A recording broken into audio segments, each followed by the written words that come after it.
Ang Tagbabuyat Usten ay ang bagong serye sa TV sa Star TV. Malapit nang magsimula sa Star TV ang seryeng Call My Agent, na sumayra sa viewing record sa mga bansa kung saan ito ipinalabas, na may bagong pangalan at nakakagulat na mga aktor.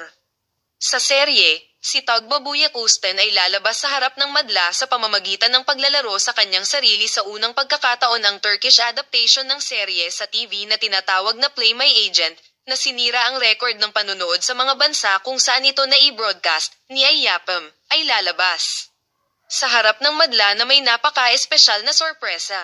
Ang sikat na aktres na si Tagbabuyat Usten, na may malaking fanbase mula sa buong mundo, ay magiging panauhin sa unang yugto ng serye na may sariling pagkakakilanlan.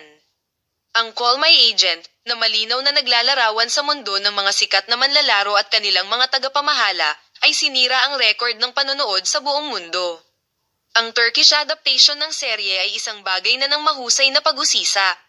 Si Tagbabuyat Usten, ang una sa mga sikat na pangalan na naging panauhin sa kwento sa buong proyekto, ay lalabas sa set sa pagsisimula ng shooting.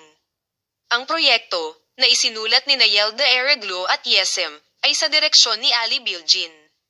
Kasama sa cast ng proyekto ang mga sumusunod na pangalan. Kasama ang Baris Falay, Kanan Erguden, Fata Artman, Asen Ereglu at maraming sikat na pangalan.